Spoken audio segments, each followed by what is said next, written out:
அடுத்தது எந்த ஆட்சி வந்தா நல்லா இருக்கும் உங்களுடைய கருத்து? அடுத்த ஆட்சி வந்து நமக்கு பிஜேபி வந்தா நல்லா இருக்கும். பிஜேபி கூட்டணி வரணும். என்டிஏ கூட்டணி வந்தா நல்லா இருக்கும் நான் எதிர்பார்க்கிறேன். பிஜேபி ஆட்சி வந்தா ரொம்ப பெட்டரா இருக்கும். தேசிய ஜனநாயக கூட்டணி பிஜேபி வரணும், அண்ணாமலை வரணும். பிஜேபி கூட்டணி வரணும். பிஜேபி வந்தா நல்லா இருக்கும். தாமரை மலர வேண்டும். எடப்பாடியார் தான் முதலமைச்சரா வருவார், அதுல மாற்றம் இல்லை.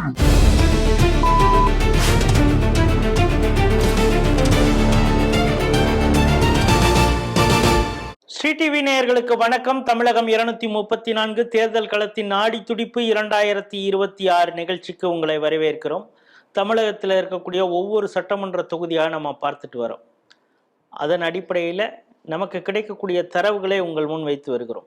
என்ன தரவு அப்படின்னா, ஆளும் அரசாங்கத்திற்கு ஆதரவான அலை வீசுகிறதா, அவர்கள் செயல்படுத்திய திட்டங்கள் ஓட்டாக மாறுகிறதா, எதிர்க்கட்சிகள் பலம் பெறுகிறதா, நாம் தமிழர் கட்சிக்கு அதனுடைய தாக்கம் எப்படி இருக்கிறது, தொடர்ந்து தனியாகவே போட்டியிடும் நாம் தமிழர் கட்சியுடைய வாக்கு சதவீதம் உயர்கிறதா, தாவேகாவின் தாக்கம் எப்படி இருக்கிறது, விஜய்க்கு ஆதரவு இளைஞர் மத்தியில் எப்படி இருக்கிறது, பெண் வாக்காளர்கள் இந்த அரசு குறித்து எப்படி பார்க்குறாங்க, திட்டங்களை அவங்க எப்படி பார்க்குறாங்க, இன்னும் இலவச திட்டங்கள் நிறையா வேணும்னு எதிர்பார்க்குறாங்களா, ஒவ்வொரு சமூகமும் எப்படி இந்த ஆட்சியையும் அரசியல் கட்சிகளையும் பார்க்குறாங்க, அவங்களுடைய எதிர்பார்ப்பு என்னவாக இருக்கிறது, அப்படியெல்லாம் குறித்து முழுமையாக கள ஆய்வு செய்திருக்கிறோம். அதைத்தான் உங்கள் முன் அந்த தரவுகளாக வைக்கிறோம். அந்த அடிப்படையில் நாம் இன்று எடுத்திருக்கக்கூடிய சட்டமன்ற தொகுதி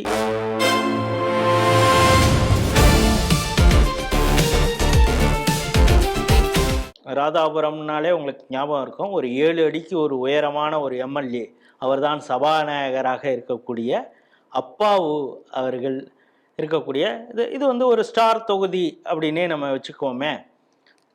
அந்த அப்பாவுடைய தொகுதி தான் ராதாபுரம். இது திருநெல்வேலி மாவட்டத்தில் வருது. பாராளுமன்றமும் திருநெல்வேலி தான். மொத்த வாக்காளர்கள் அப்படின்னு பார்த்தீங்கன்னா 2,44,480 பேர் இருக்காங்க.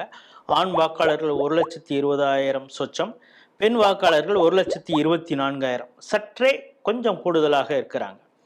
2021 அப்பாவு 82,331 வாக்குகள் பெற்று வெற்றி பெற்றார். யாரை அப்படின்னா, இன்பதுரை, அதிமுக கட்சியை சேர்ந்தவர். இப்பொழுது அவர் பாராளுமன்ற உறுப்பினராக இருக்கிறார். அவரை வைத்து இன்பதுரை பெற்ற வாக்குகள் அப்படின்னு பார்த்தோன்னா 76,000 சுச்சம். ஸோ அந்த மார்ஜின் அப்படின்னு பார்த்தோம்னா 5,925. ஏன் இந்த மார்ஜினை இதில் குறிப்பிட்டு சொல்கிறேன்னா, 2016 நடந்த தேர்தலில் பார்த்தீங்கன்னா இன்பதுரை வெற்றி பெற்றார். அவர் 69,590 வாக்குகள் பெற்று வெற்றி பெற்றார். அவருக்கு அடுத்தாப்புல வந்து அப்பாவு, அவர் வாங்கிய வாக்கு 69,541. ஸோ மார்ஜின் அப்படின்னு பார்த்தீங்கன்னா 49 வாக்குகள் தான். இது குறித்து வழக்கெல்லாம் கூட நடந்ததுங்கிறத உங்களுக்கு பார்க்குறோம். ஆனால் இந்த தொகுதியில் ஒரு பெக்குலியரான விஷயம் இருக்குது. வேற எந்த சட்டமன்ற தொகுதியிலே நம்மளால் பார்க்க முடியாது. இங்கே வந்து சுயேட்சையாக போட்டவர்கள்லாம் கொஞ்சம் நல்லா வாக்கு வாங்கியிருக்காங்க. எஸ்பி உதயகுமார் அப்படிங்கிறவர் வாங்கிய வாக்கு பார்த்தீங்கன்னா 4,891 வாக்கு. இப்போ 49 தான் டிஃப்ரென்ஸ் அப்படின்னா, இப்போ இதெல்லாம் எந்த அளவுக்கு ஒரு தாக்கத்தை ஏற்படுத்தியிருக்கோம் அப்படிங்கிறது பாருங்கள். நாம் தமிழர் கட்சி வந்து லோபின் அப்படிங்கிற அவர் வாங்கிய வாக்கு வந்து 3,000 அப்படின்னு. தேமுதிகவை சார்ந்தவர் 8,000 வாக்குகளை வாங்கியிருக்கார், சிவனீந்த பெருமாள் அப்படின்னு சொல்லி. பாஜக கனி அமுதா வந்து 11,000 வாக்குகள் வாங்கியிருக்கார். ஸோ பாஜகவிற்கும் கொஞ்சம் செல்வாக்கு இருக்கக்கூடிய ஒரு தொகுதியாக ராதாபுரம் இருக்கிறது. 2011 உங்களுக்கு ஞாபகம் இருக்கும், மைக்கேல் ராயப்பன் தேமுதிகவை சார்ந்தவர் தான் இந்த பகுதியில் வெற்றி பெற்றார். 21,475 வாக்கு சதவீதத்தில் வித்தியாசத்தில் அவர் வெற்றி பெற்றார் அப்படிங்கிறத. 2006 அப்பாவு திமுக சார்பாகவே போட்டியிட்டு வெற்றி பெற்றிருக்கார். அதற்கு முன்னால் அவர் வந்து தமிழ் மாநில காங்கிரஸ்லையும் இருந்தார் அப்படிங்கிறதுலாம் இந்த தொகுதியுடைய வரலாறு. இப்பொழுது இந்த களம் யாருக்கு சாதகமாக இருக்கிறது, மீண்டும் அப்பாவு வெற்றி பெறுவதற்கான வாய்ப்பு இருக்கிறதா அப்படிங்கிறத கள ஆய்வின் மூலம் தான் நம்ம சொல்ல முடியும். நமக்கு கள ஆய்வுக்கு உதவியாக திரு சிவகுமார் இருக்கிறார். அவரிடம் கேட்டு தெரிந்து கொள்வோம். வணக்கம். வணக்கம். இந்த ப்ரொஃபைல் பற்றி சொல்லிட்டேன். ராதாபுரம் சட்டமன்ற தொகுதி யாரெல்லாம் வெற்றி பெற்றிருக்காங்க அப்படின்னு சொல்லி. சபாநாயகராக இருக்கக்கூடிய அப்பாவு, இது வந்து ஒரு ஸ்டார் தொகுதி அப்படின்னே கூட நம்ம எடுத்துப்போம். நீங்கள் இந்த தொகுதியில் எந்தெந்த பகுதிகளெலாம் கள ஆய்வு செஞ்சீங்க? ராதாபுரம் தொகுதியை பொறுத்த வரைக்கும் முதல்ல நம்ம கள ஆய்வு செய்தது வந்து அந்த லெவஞ்சிபுரம், விஸ்வநாதபுரம், செட்டிக்குளம், கூடங்குளம், ராதாபுரம், திசையன் விலை வருது. இருக்கங்குளம், நம்ம திசையன் விலை, ராதாபுரம், அடுத்தது வள்ளியூர், பனகுடி, காவல் கிணறு ஆகிய பகுதிகளில் நம்ம கள ஆய்வு செய்திருக்கோம். இப்போ நீங்கள் இந்த பகுதிகளில் கள ஆய்வு செய்திருக்கீங்க. இதில் வந்து எந்தெந்த சமூகங்கள் அதிகமாக இருக்கிறது? ராதாபுரம் தொகுதியை பொறுத்த மட்டும் இல்லை, இந்து நாடார் சமுதாயம் வந்து 60 விழுக்காடு இந்து நாடார் சமுதாயம் இருக்கிறது. அடுத்தது கிறிஸ்தவ நாடார் சமுதாயம் அதிகமாக இருக்கிறது. அடுத்து யாதவ சமுதாயம் இருக்கிறது, விஸ்வகர்மா சமுதாயம், தேவர் சமுதாயம், ரெட்டியார் சமுதாயம் இருந்து கொண்டு இருக்கிறது. அதே மாதிரி பட்டியலின மக்கள் அதிகமாக இருந்து கொண்டு இருக்கிறார்கள். இஸ்லாமியர்கள் அடுத்தபடியாக இருந்து கொண்டு இருக்கிறார்கள். பிள்ளைமார் சமுதாயம் இருக்கிறது. நாயக்கர் சமுதாயம் இங்கே இருந்து கொண்டு இருக்கின்றது. இவங்கெல்லாம் எந்தெந்த பகுதியில அதிகமாக இருக்கு? இப்ப நாடார்னா அவங்க எந்தெந்த பகுதியில அதிகமா இருப்பாங்க? பிள்ளைவாள்னா எந்தெந்த பகுதியில? கிறிஸ்துவ நாடார்கள்னா அவங்க எந்த பகுதியில அதிகமா இருக்காங்க? முஸ்லிம்கள் எந்த பகுதி? இங்க வந்து ஹிந்து நாடார், கிறிஸ்தவ நாடார் வந்து தொகுதியில பரவலாக இருந்து கொண்டு இருக்கின்றார்கள். யாதவ சமுதாயம் அவர்கள் வந்து இந்த இருக்கந்துறை பகுதிகளில், அது மாதிரி வள்ளியூர், பனகுடி, திசையன் விலை போன்ற பகுதிகளில் வந்து யாதவ சமுதாயம் இருக்கின்றது. தேவர் சமுதாயம் வந்து வள்ளியூர்ல இருக்கிறாங்க. அது மாதிரி இந்த தொகுதியினுடைய பல இடங்கள்ல அவர்களும் ஒரு கம்மியான ஒரு அளவில் இருந்து கொண்டு இருக்கின்றார்கள். அந்த விஸ்வகர்மா சமுதாயம் வந்து வள்ளியூர்ல இருக்கு, பனக்குடியில இருக்கு, திசையன் விலையில இருந்து கொண்டு இருக்கின்றார்கள். அதே மாதிரி பரமேஸ்வரபுரம் போன்ற பகுதிகளில் ரெட்டியார் சமுதாயம் இருந்து கொண்டு இருக்கின்றது. பட்டியலின மக்கள் வந்து இது மாதிரி பரவலாக, அதாவது குறிப்பாக வள்ளியூர், பனகுடி, திசையன் விலை போன்ற பகுதிகளில் பட்டியலின மக்கள் இருந்து கொண்டு இருக்கின்றார்கள். திசையன் விலை, வள்ளியூர் போன்ற பகுதிகளில் இஸ்லாமியர்கள் இருந்து கொண்டு இருக்கின்றார்கள். வள்ளியூர்ல நாயக்கர் சமுதாயம் இருக்கிறது. இது போக பிள்ளைமார் சமுதாயம் இருந்து கொண்டு இருக்கின்றார்கள். இந்த கோஸ்டல் ரீஜன்ல பெர்னாண்டோ அவங்கெல்லாம் எந்த பகுதியில் இருக்கிறாங்க? இங்க இருக்கிற அந்த மீனவ கிராமங்கள்ல பெர்னாண்டோ சமுதாயம் வாழ்ந்து கொண்டு இருக்கின்றார்கள். அது குறிப்பாக எந்தெந்த பகுதியை கொஞ்சம் அதிகமாக இருப்பாங்க? ஊரி, கூடுதாழை போன்ற பகுதிகள்லாம் அதிகமாக இருக்கிறாங்க. இப்போ நீங்க பல்வேறு சமூகங்கள் சொன்னீங்க. கோஸ்டல் ரீஜன்ல பரவர சமுதாயம் இருக்கிறது, தலித் சமுதாயம் இருக்கிறது, இந்து நாடார், கிறிஸ்துவ நாடார், பிள்ளைமார் சமுதாயம் இருக்கு, நாயக்கர்கள் இருக்கிறாங்க, போன்ற பல சமுதாயங்களை பத்தி சொன்னீங்க. இவங்கெல்லாம் யாருக்கு ஆதரவாக இருக்கிறாங்க? இந்து நாடார் சமுதாயத்தை பொறுத்தவரை இப்பொழுது பாஜக கூட்டணிக்கு கொஞ்சம் சாதகமாகவே இருந்து கொண்டு இருக்காங்க. ஒரு 60 விழுக்காடு ஹிந்து நாடார் சமுதாயம் பாஜகவுக்கு, 40 விழுக்காடு திமுகவுக்கு ஆதரவாக இருந்து கொண்டு இருக்கு. அதே மாதிரி கிறிஸ்தவ நாடார்கள் திமுகவுக்கு ஆதரவாகவும், யாதவ சமுதாயத்துல ஒரு 50 விழுக்காடு பாஜகவுக்கும், 50 விழுக்காடு திமுக கூட்டணிக்கும் ஆதரவாக இருந்து கொண்டு இருக்கின்றார்கள். அந்த ரெட்டியார் சமுதாயம் கிட்டத்தட்ட ஒரு 85 விழுக்காடு பாஜகவுக்கு ஆதரவாக இருந்து கொண்டு இருக்கின்றார்கள். பிள்ளைமார் சமுதாயம், விஸ்வகர்மா சமுதாயம், தேவர் சமுதாயம் பாஜகவுக்கு ஓரளவு ஆதரவாக இருந்து கொண்டு இருக்கின்றார்கள். அங்கேயுமே ஒரு 40 விழுக்காடு வரைக்கும் திமுக கூட்டணிக்கு வந்து வாக்களிப்பவர்களாக இருந்து. கடற்புறத்துல இருக்கக்கூடிய மீனவ சமுதாய மக்கள் அவங்க யாருக்கு ஆதரவா இருக்காங்க? இங்க இருக்கிற கடலோர கிராமங்களை பொறுத்த வரைக்கும் திமுக, அதாவது குறிப்பாக அப்பாவு மேல கொஞ்சம் அதிருப்தியில இருக்கிறாங்க.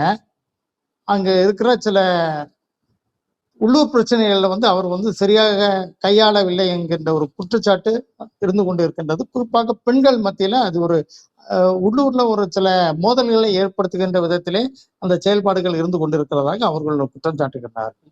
இப்படி அவங்க வந்து திமுகவுக்கு ஆதரவானவர்கள். இந்த குற்றச்சாட்டு சொல்றது மீனவ கிராம மக்களா? இது மீனவ கிராம மக்கள். அங்க வந்து தாவேகாவுக்கு எந்த அளவுக்கு ஆதரவு இருக்கிறது? விஜயை வந்து கிறிஸ்துவராக பார்க்கிறாங்களா? அங்க இருக்கக்கூடிய சர்ச்சில் வந்து கிறிஸ்துவர் விஜய் அப்படிங்கிறதுனால அவருக்கான ஆதரவு அங்க ஏதாவது இருக்குதா? துறை சார்ந்தவர்ங்கிற மத்தியில, ஒரு இளைஞருங்கிற மத்தியில, இங்கே உள்ள இளைஞர் மத்தியில அவருக்கு ஆதரவு இருக்கின்ற அதே நேரத்தில் பெண்களுக்கு கிறிஸ்தவர் என்கின்ற ஒரு தாக்கம் இருப்பதை பார்க்க முடிகிறது. பல பெண்களும் கூட நமக்கு விஜய் வந்தா நல்லா இருக்குங்கிற ஒரு கருத்தையும் அங்க முன்வைக்கிறாங்க. இந்த பகுதியில் நாம் தமிழர் கட்சிக்கு எத்தனை சதவீத வாக்கு இருக்கும்? ஏற்கனவே அவங்க பெற்ற வாக்குகளை விட ஏன்னா ஜே சுதாசன் அப்படிங்கிறவர் வந்து 19,000 வாக்குகள் வாங்கியிருக்கார். நம்ம பார்க்குறோம் அந்த வாக்கு வித்தியாசமே 5000 சொச்சம்தான். அந்த ஜே சுதாசன்கிறவர் வாங்கியது 19,371 வாக்குகள். 10% வாக்கு அவர் வாங்கியிருக்கிறார். ஆகவே இங்க நாத்தாக்காவிற்கு, நாம் தமிழர் கட்சிக்கு எந்த அளவுக்கு வாக்கு இப்ப அந்த 10% கூடுவதற்கான வாய்ப்பு இருக்குதா, இல்ல அந்த வாக்கு அப்படியே வந்து தாவேக்காவுக்கு ஷிஃப்ட் ஆகுறது மாதிரி இருக்கா? அதாவது கடந்த சட்டமன்ற தேர்தலும் அதுக்கு பிறகு வந்த பாராளுமன்ற தேர்தலையும் ஒப்பிட்டு பார்க்கையில் இப்பொழுது அவர்களுடைய வாக்கு வங்கி சரிவும் இல்லை கூடவும் இல்லைங்கிற ஒரு இதுதான் நம்ம பார்க்க முடியுது. அந்த ஒரு 10-12% அவர்களுடைய வாக்கு வங்கி இருந்து கொண்டு இருக்கிறது. இந்த சட்டமன்ற தொகுதியை பொறுத்தளவு பெண் வாக்காளர்கள் என்ன நினைக்கிறாங்க? திமுக அரசுடைய திட்டங்கள் எந்த அளவுக்கு போய் சேர்ந்திருக்குது, அவங்க எப்படி பார்க்குறாங்க? திமுகனுடைய திட்டங்கள் இந்த பகுதியில சிறப்பாக போய் சேர்ந்திருக்கிறதாக இந்த பகுதியில பரவலாக பெண்கள் மத்தியில பேசப்படுகிறது. இலவச பேருந்து, அதே மாதிரி இப்போ இந்த 5000 ரூபாய் கொடுத்தது, இந்த மாதிரி விஷயங்கள் வந்து பெண்கள் மத்தியில திமுகவுக்கு ஒரு சாதகமான சூழ்நிலை ஏற்படுத்தி இருக்கிறார். இங்க கடற்புறமும் அதிகமாக இருக்கிறதுனால இந்த கேள்வியை கேட்குறேன். ஏன்னா நம்ம ஏற்கனவே நம்ம தூத்துக்குடி மாவட்டத்தில் வேறு சில தொகுதிகளை பற்றி பேசும் பொழுது, குறிப்பாக இந்த மீனவ பெண்கள் வந்து இந்த கூடையில் மீன் இதெல்லாம் எடுத்துகிட்டு போகிறப்ப இந்த கூடையோடு இருக்கிறத பார்க்கும் பொழுது இந்த இலவச பேருந்தில் ஏற்ற மாட்டேங்கிறாங்க, அதனால் இது இலவச பேருந்து எங்களுக்கு கொடுத்தும் எந்த பிரயோஜனமும் இல்லைன்னு பல பெண்கள் அந்த பகுதியில் குற்றச்சாட்டு சொன்னதாக நம்ம கலாய்வுக்கு நமக்கு தெரிஞ்சது. இந்த பகுதியில் அது போன்ற குற்றச்சாட்டு யாராவது பெண்கள் வைக்கிறாங்களா? குறிப்பாக கூடங்குளம் இந்த பகுதியிலெல்லாம். ராதாபுரம் தொகுதியை பொறுத்த மட்டும் இல்லை, பரவலான குற்றச்சாட்டை இலவச பேருந்து கொடுத்துருக்குறாங்க, ஆனால் போதுமான பேருந்து வசதி இல்லை அப்படிங்கிறது இவங்களுக்கு ஒரு நீண்டகால கோரிக்கை. பரவலான இந்த பகுதிகளில் பேருந்து வசதிகள் வந்து சிறப்பாக இல்லை. அதனால இவங்களுக்கு கொண்டு போறதை பத்தி பேருந்தே இல்லை, பிறகு கொண்டு போறதை பத்தி அவங்க பெருசா பேசல. இந்த சட்டமன்ற தொகுதியை பொறுத்தளவு எவ்வளவு சதவீதம் முதல் தலைமுறை வாக்காளர்கள் இல்லை வந்து இளைஞருடைய வாக்கு அப்படிங்கிறது சதவீதத்தில் எவ்வளோ சொல்லுவீங்க? அவங்க யாருக்கு ஆதரவாக இருக்காங்க? ஃபர்ஸ்ட் டைம் ஓட்டர்ஸ் உடைய ஒரு பெர்சன்டேஜ் பார்த்தீங்கன்னா அது வந்து விஜய்க்கு சாதகமாக இருக்கிறது, நாம் தமிழருக்கும் கொஞ்சம் சாதகமாக இருக்கிறது. இப்போ அந்த ராதாபுரம் சட்டமன்ற தொகுதியை பொறுத்தளவு பிரதானமான அந்த பகுதியில் அவங்களுக்கு வருமானம் ஈட்டக்கூடிய தொழில் அப்படிங்கிறது என்ன? விவசாயமா இல்லை வேறு ஏதாவது பணி இருக்குதா? அங்கே கூடங்குளம் ஒரு அணுமின் நிலையம் இருக்கிறது, அதில் சில ஒப்பந்த தொழிலாளர்களால் சில பேர் வேலை பார்க்கலாம். அது இல்லாமல் அங்கே என்னென்ன தொழில் இருக்குது? குறிப்பாக பெண்கள் என்ன மாதிரியான தொழிலில் அங்கே ஈடுபட்டு இருக்காங்க? அவங்களுக்கு வருமானம்ங்கிறது எதை நம்பி இருக்காங்க? பொதுவாக ராதாபுரம் தொகுதியினுடைய அதிகப்படியான பகுதியில் விவசாயம் சார்ந்த அந்த தொழில் நடந்து கொண்டு இருக்கிறது. அதே மாதிரி கால்நடைகளை வைத்து பராமரிக்கின்ற தொழிலும் சிறப்பாக நடைபெற்று வருகிறது. பெண்கள் வீட்டில் பீடி சுத்துற ஒரு தொழிலை செய்து கொண்டு இருக்கின்றார்கள். இப்போ இந்த கூடங்குளம் இருக்கிறதுனால கூடங்குளத்தை சேர்ந்த மறைமுக தொழில் நிறைய போயிட்டு இருக்குது. பூ சார்ந்த தொழில்கள், பூந்தோட்டம் வைக்கிறது, பூ கட்டுறது, பூ விற்கிறது போன்ற அந்த தொழிலும் சிறப்பாக இங்க நடைபெற்று கொண்டு இருக்கின்றது. இங்க வந்து இருக்கின்ற ஒரு முக்கியமான பிரச்சனை என்னன்னா, இந்த பகுதியை குவாரிகள் நிறைந்த பகுதியாக இருந்து கொண்டிருக்கின்றது. இந்த குவாரியிலிருந்து சட்டப்பூர்வமாகவும் சட்டவிரோதமாகவும் நிறைய மணல் மற்றும் கல்கர் வந்து கடத்துறாங்க. இங்க இருந்து நிறைய பிரச்சனைகள் வந்துட்டு இருக்கு, விபத்துக்கள் பலவும் நடந்து கொண்டு இருக்கின்றது. இங்க இருந்து கேரளாவுக்கு வந்து மணலும் கல்லும் கடத்தப்படுவதாக குற்றச்சாட்டுகள் இதுதான் இங்க இருக்கிற மெயின் இஷ்யூவே இந்த குவாரிகள் தான். இந்த குவாரிக்கு எதிராக பல போராட்டங்கள் எடுத்துக்கொண்டு இருக்கின்றார்கள். அதே மாதிரி பாத்தீங்கன்னா விவசாயிகளுக்கு வந்து ராதாபுரம் கால்வாய், இந்த ராதாபுரம் கால்வாயில சரியாக தண்ணீர் திறந்து விடாதது ஒரு பெரிய பிரச்சனையாகவே இருந்து கொண்டு இருக்கின்றது. தாமிரபரணி கூட்டு குடிநீர் திட்டம் என்று சபாநாயகர் திரு அப்பாவு அவர்கள் அது பல முறை சொல்லியும் சில இடங்கள்லாம் கால் வெட்டி இருக்கிறாங்க, ஆனா தண்ணி தான் வரலங்கிற பிரச்சனை இருந்துட்டே இருக்குது. அடுத்தது இவங்களுடைய நீண்ட நேர பிரச்சனை என்னன்னா, போதிய பேருந்து வசதி இந்த பகுதியில பல பகுதிகளுக்கும் இல்லை அப்படிங்கிறது ஒரு பெரியது. அடுத்த சாலை வசதி, இந்த சாலைகள் எல்லாம் இந்த குவாரிக்கு போற அந்த பெரிய வண்டிகள் வந்து நாசம் ஆகிறது. அடுத்து அதே மாதிரி இந்த நிலத்தடி நீர் இதனால பாதிக்கப்படுது. இந்த இருக்கந்துறை போன்ற பகுதிகளில் பெரிய அந்த குவாரிகள்ல போர் போட்டு அதை வெடிக்க வைக்கிறாங்க. அது பக்கத்துல இருக்கிற வீடுகள் மற்றும் கடைகள் எல்லாம் அதிர்ச்சி ஏற்படுகிறது, பல வீடுகள் சேதமடைந்து இருக்கிறது.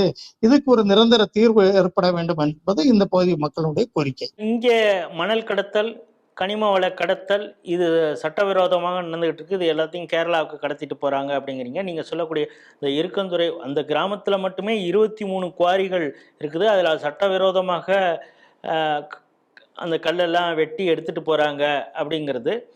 இந்த கனிம வள கொள்ளைக்கும் அப்பாவு அவர்களுக்கும் தொடர்பு படுத்தி சில என்ஜிஓஸ் வந்து பல ஊழல் குற்றச்சாட்டு, இதில் வந்து டைரக்ட் பெனிஃபிஷியரி இவர் தான், இவருடைய பினாமிகள் தான் இந்த குவாரிகளை எல்லாம் நடத்துகிறாங்கன்னு பல குற்றச்சாட்டுகள்லாம் சொன்னாங்க. அப்பாவு இது போன்ற சட்டவிரோத செயல்களில் ஈடுபடுகிறார் அப்படின்னு அந்த மக்கள் யாராவது குற்றச்சாட்டு உங்கள் முன் வைத்தாங்களா? அதாவது இந்த செட்டிக்குளம், கூடங்குளம், இருக்கந்துறை, இந்த மாதிரி பழவூர் இந்த பகுதியில் உள்ள மக்கள்லாம் வந்து நேரடியாக அப்பாவு மேலேயும் மற்ற சில திமுக மக்கள் மேலேயும் இது அவங்க தான் இந்த மணல் கடத்தல் அல்லது அந்த கனிம வள கடத்தல ஈடுபடுறாங்க, அது நேரடியாகவோ மறைமுகமோ பண்றாங்க அப்படின்ற குற்றச்சாட்டு இந்த பகுதி மக்கள்கிட்ட இருக்கு. இப்போ உங்க எம்எல்ஏ வந்து சபாநாயகர் அப்பா அவர்கள் இருக்கிறாங்க. ஆமா, ரொம்ப அவரோட நல்லா செயல்பாடு பண்றாங்க. எப்படி இருக்கு? அந்த ஏரியாவே தோண்டி மொத்தத்திலே 50 அடி குழி தோண்டி வச்சிருக்காங்க. அது நல்லது. அது எல்லாரும் செத்துட்டாகி அந்த உள்ள போட்டு மூடிடலாம்ல. அங்க போய் பாருங்க, அந்த ஏரியா போய் பாத்துருக்கீங்களா நீங்க? நம்ம பெரிய மலை இருக்கலாம், மேக்க மலை இருக்கலாம், இந்த அளவுக்கு மண்ணு தோண்டி அதே அளவுக்கு கீழே கல்லு தோண்டி போயிட்டு இருக்கு. அவ்வளவு ரோடம் உடைஞ்சி மண் போல் ஆகி. எங்க தொகுதியினுடைய சட்டமன்ற உறுப்பினர் மரியாதைக்குரிய சபாநாயகர் அப்பா அவரு, இவர் வந்து இவருடைய இந்த 5 ஆண்டு காலத்துல உவரி ஊராட்சிக்கு என்று அவருடைய நிதியில இருந்து ஒரு 5 ரூபா காரியம் இதுவரையிலையும் செய்தது கிடையாது. அடுத்தால தனிப்பட்ட மனிதர்களை பழி வாங்கணுங்கிற உணர்வோட உள்ள ஒரு சட்டமன்ற உறுப்பினர்.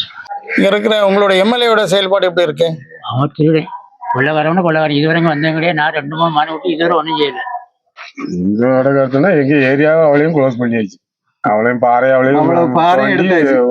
அவளையும் தோண்டி எடுத்தாச்சு. வேற இதுல என்னத்த சொல்லுக்கு என்ன இருக்கு? முக்கியமா இதான் அவ்வளவு அப்போது தலைமையில நடந்துருக்கு.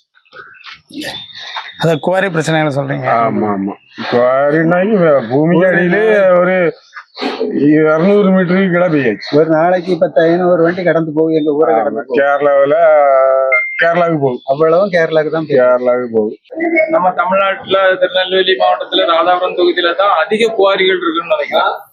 தினமும் கேரளாவுக்கு ஆயிரக்கணக்கான லாரிகள்ல கனிம வளங்கள் கடத்தி போயிட்டு இருக்குது. எல்லாருக்குமே தெரிஞ்ச விஷயம்.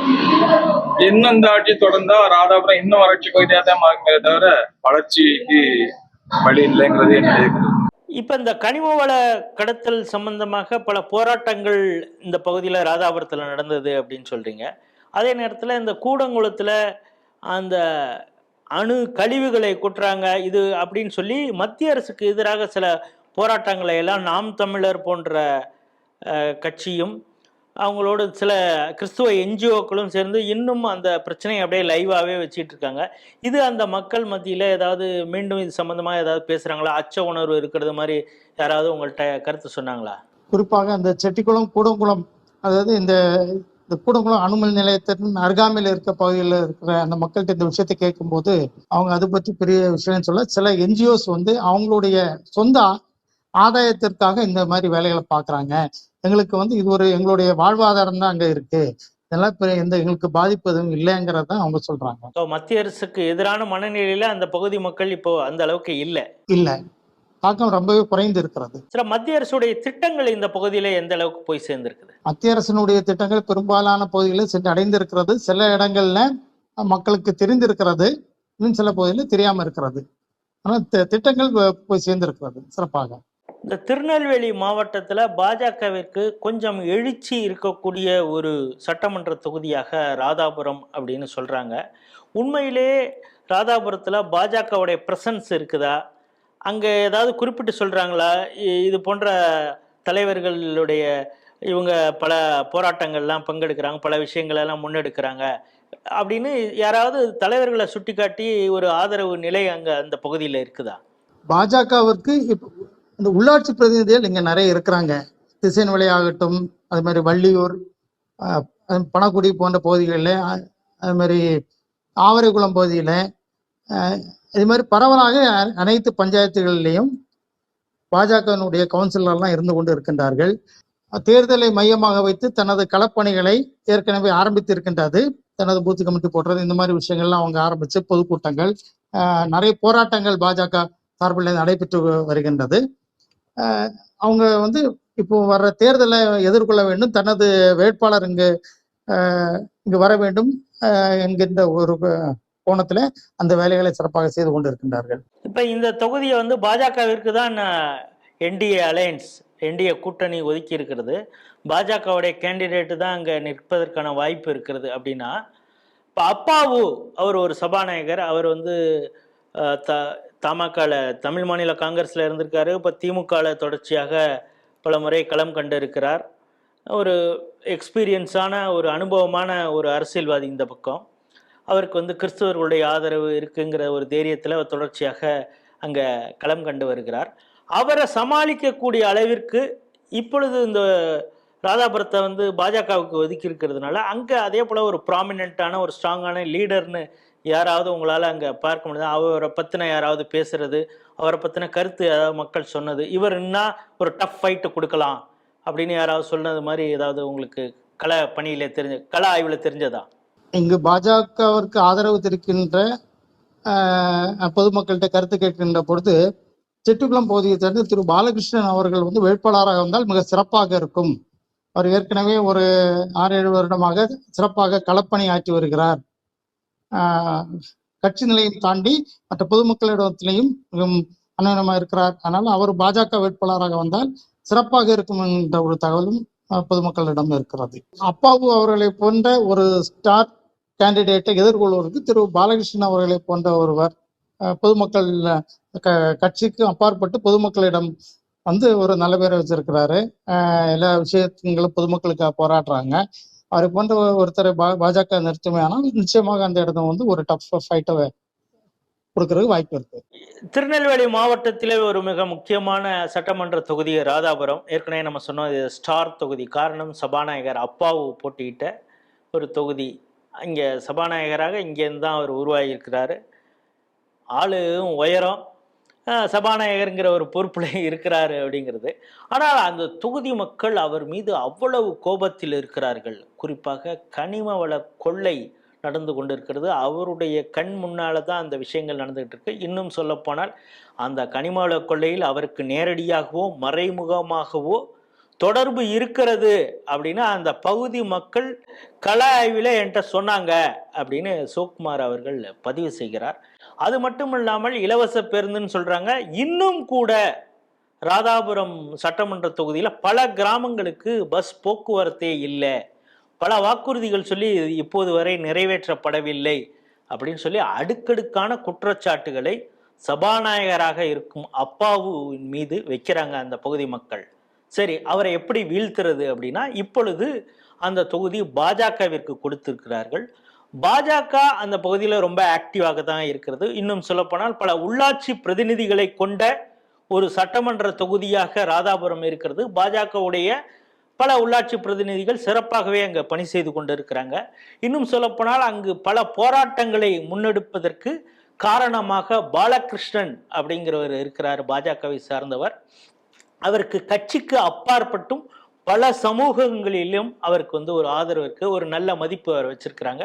அவர் பல போராட்டங்களை முன்னெடுத்திருக்கிறார்.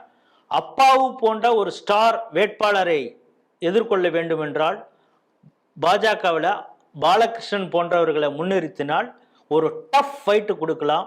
முடிந்தால் வெற்றி கூட கிடைப்பதற்கு வாய்ப்பு இருக்கக்கூடிய ஒரு தொகுதி ராதாபுரம் அப்படிங்கிறது ஸ்ரீடியுடைய கள ஆய்விலே தெரிய வந்திருக்கிறது.